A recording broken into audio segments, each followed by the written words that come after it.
Alright guys and girls, it's July, and I just figure I'll run through and do a summer garden tour. I mostly want to do this for myself, for my own records, but I figure why not upload it. Fair warning, I've been away and off-grid for the last couple weeks virtually. My partner's been here taking care of everything, and normally this is something that consumes, a lot of both of our time, so you're going to see it for what it is, with limited maintenance for 2 weeks. And in the middle of summer, that's something I was a little nervous about, is leaving the garden for several weeks, and I'm actually really pleased with how everything looks. You're going to see lots of weeds and lots of all sorts of plants growing all sorts of everywhere, and this is part of my goal, is to show y'all what it looks like in its raw state, in a bit of a natural state, and kind of break down this orderly concept that humans put on nature. So you're going to get it in its full force, and I'm going to point out a lot of things I love about it, and maybe it'll resonate with some of you guys as a balance between what's appealing, what's neat and tidy, what looks good to you, and also what happens when nature is left to be nature. So yeah, we're going to take a big loop. We're going to start out at the top here, and this is a bit of a wildflower meadow, if you will. It's a small circle here near the driveway, so it's an area that we're not necessarily consuming plants from, but we have a lot of good stuff growing here, starting with pleurisy root or butterfly milkweed already starting to set seed. I actually noticed a little bit of lobelia inflata in here, and that's always nice to have around. We have some rudbeckias. A little further, we have echinacea. Hey buddy. We have echinacea tennescenensis, which is cool. It's kind of an endemic species of echinacea. And of course, all sorts of goodies in here that I'm not going to go into, like the violets and the sorrel and the ground ivy, plantain. Can't forget the daylilies hanging in there. Of course, daylilies are known to have multiple edible parts. We've got yarrow in here, which would be a prime time for trimming these tops, but we've got more yarrow in the garden for that too. So yeah, just moving through a couple other little things in here. Little rubus, mint, peppermint, lemon balm, and we have the giant beauty berries that are humming every morning. And if you know your botany, these unfortunately are not native. I just couldn't bring myself to rip them out. They were mislabeled, so maybe one day we'll get those replaced. We're going to cut across the driveway here into another nice echinacea patch, echinacea purpurea, maybe some angustifolia.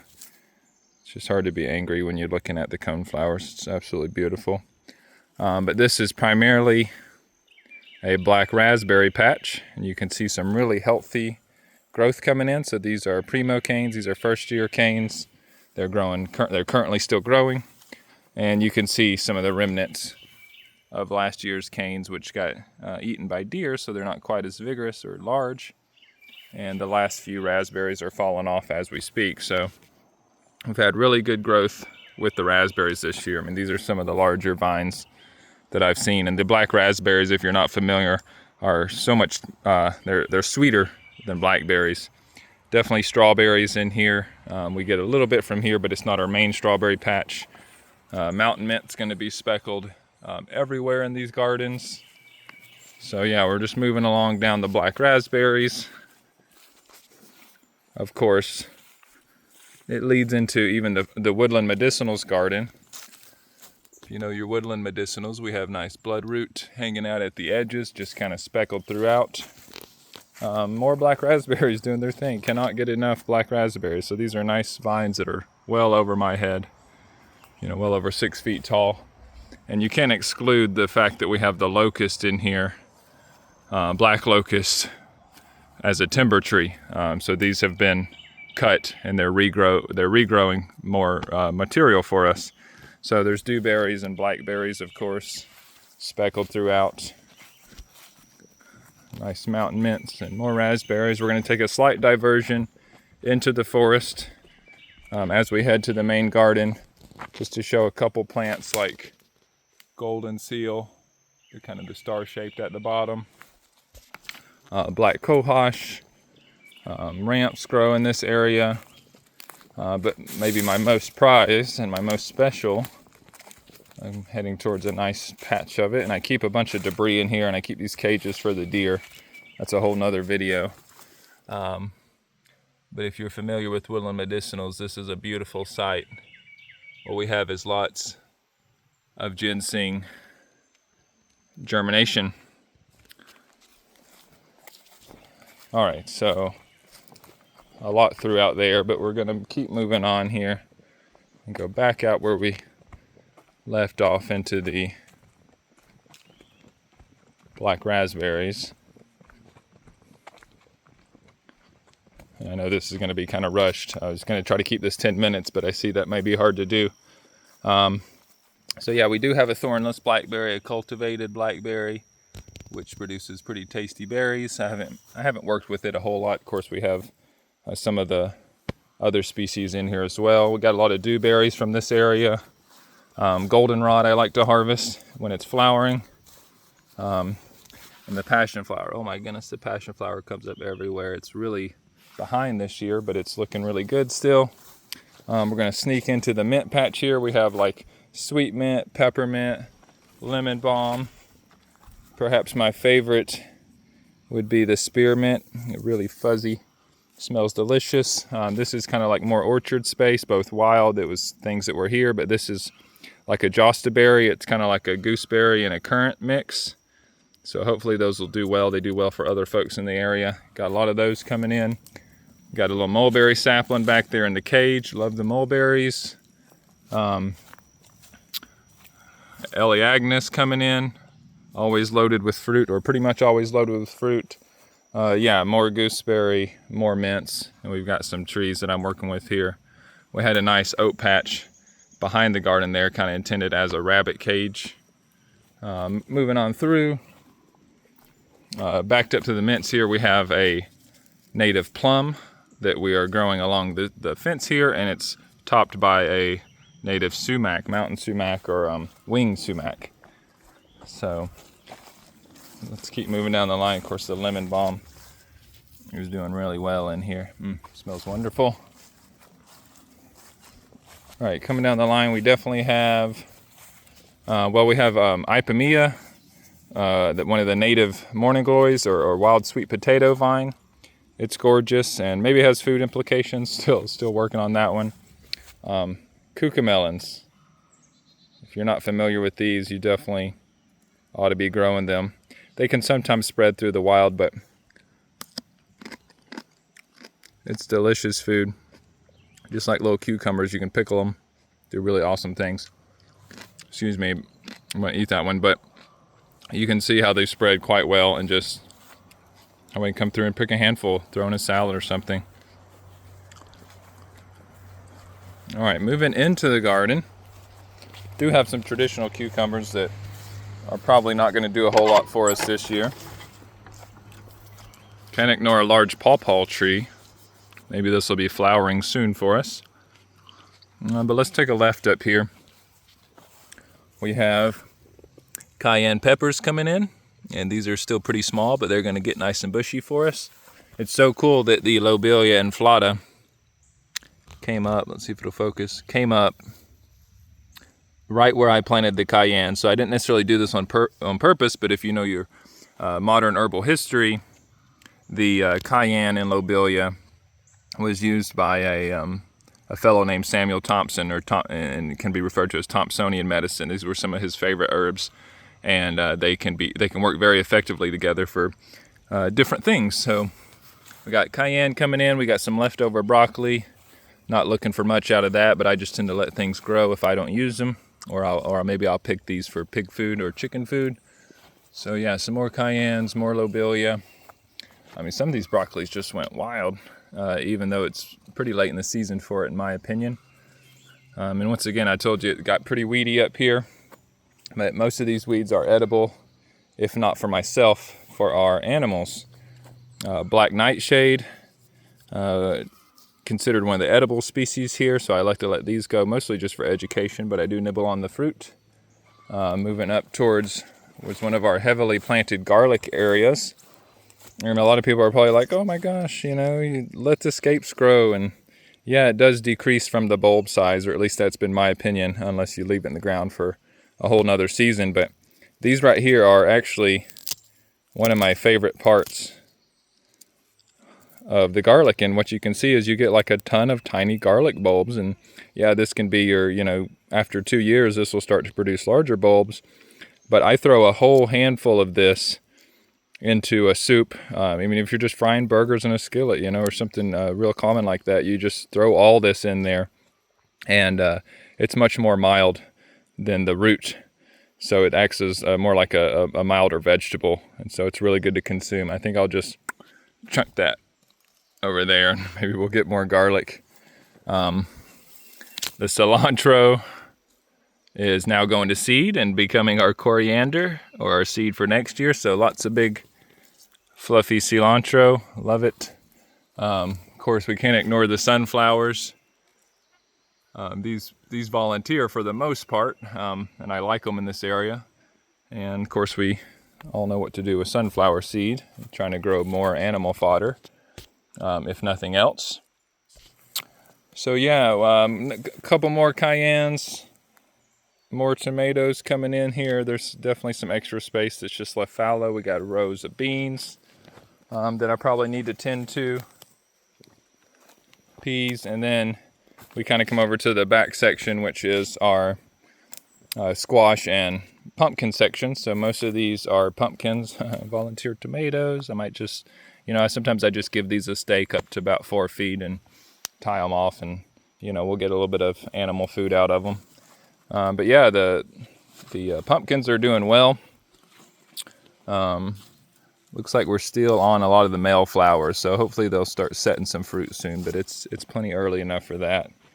Of course, sometimes it's hard to decide like how to manage this giant, wonderful elderberry in the garden. It's already setting fruit, but man, did it grow a lot, even though I trimmed it back all the way to its main trunk in there. I like it how it leans over and it kind of spreads out, but I still got to manage this down a little bit, so learning a lot there. The nettles is mediocre in this garden thus far, but it's nice to have some nettle tips in the spring, perhaps some other medicines throughout the year. Kind of a hodgepodge here. I love the southern agrimony, the American beautyberry, of course red clover. This is the native honeysuckle. It's a really good, attracts lots of hummingbirds. It's a good pollinator plant in that sense. All right, moving through, we're going to kind of go the back way here. We've been clearing out some trees against this back line. Of course, I let the mullein come up where it comes up. We got various yam vines. We got a nice row of horseradish that, I could use a little weeding. We have Apios americana. So this is all like root crops back here, and it's a really sandy soil.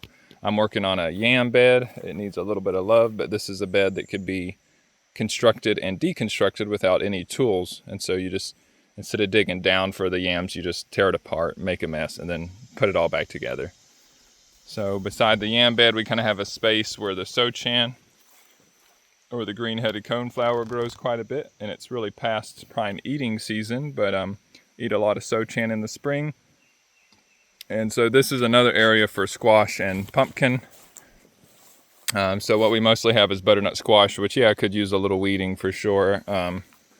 This gets mowed, but I could go in here and hand pick. So my goal is to grow lots of butternut squash this year. They store really well for us, and really delicious food. More butternut squash in this area. We'll definitely get a little bit of hand weeding to help manage. You can see some of the horseradish down there in the middle aisle right in there. Moving through, and of course these are more giant elderberries that I'm slowly trying to manage to a state where they produce yearly and also don't get quite so large. We're looking at the turmeric patch. This area produces, quite a bit of poundage of turmeric. It's one of the few crops we'll sell. And you can see areas where the leaves were thick enough to keep the smartweed and the dayflower and the sorrel at bay. And there's areas where it wasn't thick enough. And, at some point in the summer, the turmeric patch does get a nice ground cover of smartweed. but it definitely could use some hand weeding. There are individual rows that are just now coming in. It's not all up yet. So it'll grow till our first frost in probably November-ish, somewhere in there. Behind me is some mixed beds. We have lots of violets and plantains that I tend here. We've got the scarlet bee balm and another bee balm there. I let asters grow here. We had valerian flowering. We now have some milkweed flowering. Various types of milkweed. Of course, back to the butterfly milkweed, one of my favorites. And more cone flowers. Can't have enough echinacea. It's just really great medicine in my mind. Some primrose growing.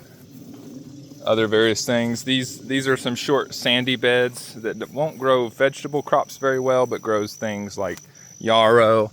And here we have skullcap coming in. So we've got the yarrow needs to be trimmed. Those flowering tops make really good medicine, really good wound care. And it looks like we have some snacks for the chickens. We just come in here with the buckets and just kind of pat that leaf down into a bucket, and boy, the chickens really love that. So we have some Jerusalem artichokes down here in the bottom that they're covered by Apios americana. A lot of other great stuff. As we move up here, we have spilanthes coming in. And it needs to be picked, so it'll help bolster it if it's picked. It's one of those things that once it produces seed, it's going to die off. So we keep picking it so that it continues to live and produce good medicine. Gray-headed coneflower here as well. Okay, moving through these, we have some heirloom tobacco we're growing. We have, of course, a mullein. I purposely have cultivated mullein in this row along with more horseradish. A lot of these rows are fallow right now with red clover. Of course, there's some carrots that we could still pick. Oh man, that's a monster. I'll probably still pick that guy. Might be good for a soup or a stew. So yeah, some of these are transitional, but we just kind of let grow what's grow. We got a lot of good plantain. These plantain stalks actually make really good fiber as well. And I'm in here daily chopping the plantain back for the animals as a good fodder for them. You can see there's an area where we purposely let the plantain grow up, and we keep it trimmed short so that we can continue to have that tender growth. Another species of St. John's wort. I skipped one up there, but this is spotted St. John's wort. More red clover. This was one of my main the chicory, can't ignore that. I'm going to get this into production a little bit more for both the root and the greens. And we can't ignore the holy basil. Oh my gosh, probably one of my favorite plants to be around. We typically grown lots of holy basil, and this is a really tiny row for us, but it's definitely time to make first harvest on that. We can see about the garlic here. Let's see. Oh yeah. So pretty good sized garlic in my opinion for a no-till bed. Really nothing's done to this bed. It's just kind of hoed up, and maybe we add a little compost. So we've got the garlic to come back. Of course, we don't spray, we don't water, no, nothing like that. So all these plants just kind of grow themselves. I'm gonna toss that by the door. This is kind of like a triangle of flowers. This is an area that my little girl tends to sometimes. We've got more yarrow and red clover. A lot of yarrow to harvest. And lemon balm in here as well. Of course, mallow. Marshmallow is a really cool plant to get to know, and more milkweed as well. So, I think I missed two of these. You don't want to exclude the yucca. This is where I get a lot of my steaks and ties from. I can just come take a leaf and utilize that. Of course, we're growing castor bean in here, if you notice that from the other angle. Deadly toxic plant when used incorrectly, but we're growing it for pesticide type issues like voles and moles. So it's all kind of an experiment. And you'll also notice two different types of turmeric. This turmeric has a green root, so it's kind of interesting. First year experimenting with that, but it has red tones in the upper leaves compared to some of your more standard turmeric. So yeah, volunteer tomatoes coming in. These will be like cherry tomatoes. Probably let them do their thing or maybe move them. We have a nice row of comfrey here. Comfrey gets like mowed down before it flowers most of the time and taken to the animals, or composted, or made into a tea, like a tea bath, in a big 55-gallon drum that we can spread out and fertilize plants with. These are volunteer tomatoes that I moved into this row. So yeah, lots going on in the garden. It's a food jungle, as I call it, and that's kind of the way I like it. Everywhere I turn, I want there to be edible plants. And so I'll probably have to split this up into parts because it's just going to be too long. More horseradish. Goal with the horseradish too is to kind of create an in-ground barrier for those voles and moles where they don't want to go through that horseradish root to get into the garden. This area is our passion flower orchard, which is surprisingly empty at this point, but that's okay. You can see we had lots of sochan that the deer have proceeded to nip, and I had this protected from the deer for majority of the year, and it's just recently that they've started coming by it. So I love having the sochan at the ends. I've experimented with growing garlic, since garlic's a winter crop, passion flower being a summer crop. So I had rows in here, but ultimately it was just a little too much work in the summertime. So it's going to be a lot easier just to mow these rows and use it as fodder. Controlling the mugwort a little bit. We use it as a spice, and all those. There's of course lots of great medicinal properties to mugwort. So we're going to walk through the passion flower orchard, which is coming in. You can see right there, right there. It's not so much a matter of planting the passion flower where you want it, but removing it from where you don't want it. So you can see how many are coming up under the fence. So down here we kind of have our fodder field. For the animals, it's kind of our experimental field. This was a small patch of oats.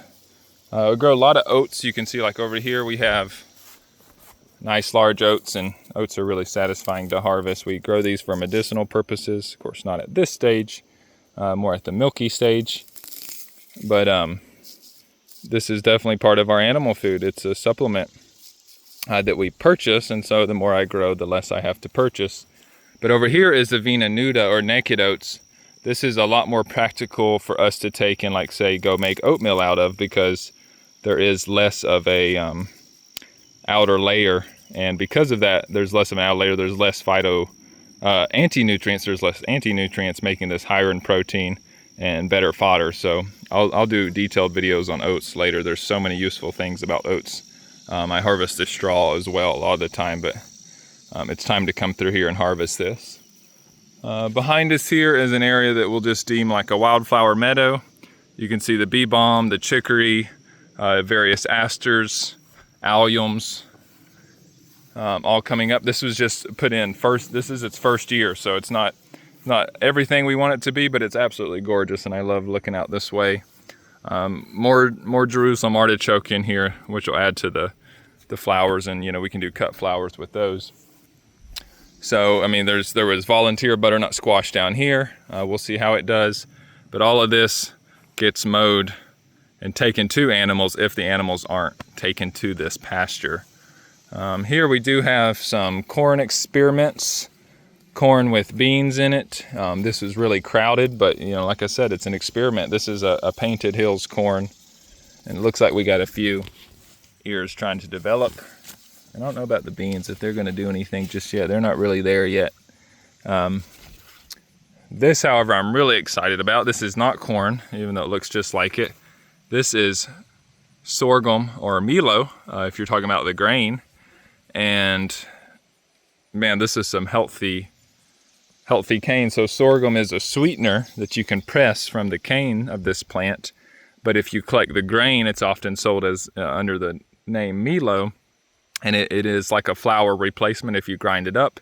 It's like a quinoa, amaranth grain that you can just make like that. So very utilitarian plant. The animals love it. It's definitely a part of our animal food mix. And I'm happy to have a nice patch of milo coming in. This is something that I will be expanding. I ordered some southern coral sorghum And so I'm going to grow this out for seed, and it'll give me the opportunity to plant a lot more seed. If we do just take a quick gander behind some of that into more fodder field, the thistles are kind of the one thing that we're removing. We've actually went ahead and planted out some more blueberries out here because they do really well here, and they're fairly easy to take care of, followed by some hazelnuts we grew from seed, which I'm really hopeful for the hazelnuts. Sacred Datura comes up in this area for what it's worth, followed by our tended muscadine vine, which despite a lot of deer pressure, we are getting a fair amount of muscadines on. This has only been laid over. It was up in those trees, but it's been laid over for a year now, and I'm really excited to get it going. And if I can keep it protected from the deer, we'll get a lot more out of it, I think. So we'll kind of go up here. We've probably got, well, we got 2 more garden spaces to look at. I threw out some black oil sunflower seeds for the first time this year, and of course some mammoth seeds mixed in here. I'll be happy to see what kind of seed production we get out of these plants. A lot of little ones coming in. And we have a little more, more volunteer squash, and the volunteer are sometimes the best ones. We have some more painted Hills corn, which is maybe so-so. And then the small stuff here is actually popcorn, so it's not going to get super large. Hopefully, flood came in and kind of messed up my spacing, but hopefully it does pretty well. We've also been on like a 2 or 3 week drought, so this is literally a garden. None of this has been watered, at any point during like a week of no rain, if not more. We have giant elderberry bushes pretty much everywhere. That's a lot of what's over there. So the pasture's looking really good this year as far as grass production, fodder production, various grass. Oh my gosh, almost too many plants to talk about, but we definitely enjoy lamb's quarters every time we get the shot. So I let it grow, and I continue to pick the tips off of that. The deer has been in this garden, and I can already see a lot that it's been working on. Volunteer pumpkin plant. Hopefully these won't be a big deal. I might get this lifted out of that hole just a little bit. But my goodness, this thing has spread. And this is where we had some really beautiful lettuce. And so now our lettuce row has gone to seed. You always got to save room and save space for let things go to seed so we can collect that. So it's mixed lettuce. There's some deer tongue and some other various sorts in there. So that we'll be harvesting these heads soon and be able to plant out more. So a couple of these first rows are just what I call fodder rows. They have some medicinal plants in them. There are a lot of plantain and grasses, and we'll just come and just harvest this whole row at once, just knock it all the way back down to the ground and go take it to the animals. While we're still working on fencing to get the animals out in these areas, but I'm not going to let the chickens or the pigs necessarily directly in the garden. So it's easier just to chop this down and take it to them. More sunflowers, just anywhere I could fit them in. Working our way up, more fodder rows, and sometimes there's peas or beans planted. Sometimes things don't do well. Yes, I have trees in the middle of the garden, like plums, crab apples, and things that will eventually change this space. Small row of tomatoes coming up. And once again, I was gone for a couple weeks, so the tomatoes are hanging out, getting pretty tall. They could use a little more twine to hold them up. They're kind of like this is like what you call a Florida weave in between the post. But man, I'm absolutely in love with these speckled Roman paste tomatoes. Really good color. When you cut these open, they're almost solid throughout. Very little juice, so for things like making paste or making soups and stews, you can do this really quickly, really instantly. So I'll be harvesting the first couple for seed because they were the only tomatoes out at first, and then after that, there's a bunch of cherry tomatoes and stuff, so we'll just be eating on them. I had cayenne peppers out here that were nipped down to about 6-inch stalks, unfortunately. our ice cream melon patches here. Also took some deer pressure. More hazelnuts coming in. Passion flower all down this fence line and all the way to those hoops. At the bottom there, you're looking at a black chokeberry. And I missed some of the chokeberries and the nanny berries over there by the raspberries, but you have the blueberries coming in, the main blueberry orchard here. So lots of blueberries, and we just use a little pine mulch around the base of those each year. And honestly, you know, we'll bury our blood meal, our feather meal, atop these blueberries on a regular basis.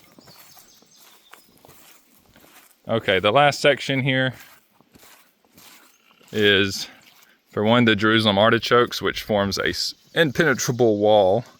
And we roll back these logs each year to dig them up, so we'll get quite a bit of poundage. We have the red chokeberry, or the red aronia, mixed with a really awesome plantain patch, which also serves as our strawberry patch, which we get lots of good little wild strawberries and cultivated all mixed in together. Down on the second terrace here, we have beautiful rosemary bushes, which are all grown from this year because we had a harsh frost where we lost a bunch. We have thyme, oregano. We have 3 different types of thyme, couple different types of oregano. We had cilantro in here, which is going to give us some coriander seed, or some, you know, cilantro seed if you want to say it like that. Of course, the mullein I let happen. So lots of awesome stuff there. On the bottom, we've grown out some poppies, chamomile, nasturtiums, some marsh marigolds, all sorts of edibles, nice tasting things in here. And so yeah, that basically is the quickest roundabout garden review I can do. Hopefully that entertains you to some extent. These terraces are really nice. My partner put all these together, and she did a really good job with the rocks. And of course that doesn't cover things like our air pruning beds, where we have spice bush and all the nursery plants that we have going on, growing out pawpaws and persimmons. But overall, it's just a gorgeous place to be. So thanks for watching, and we'll catch you next time.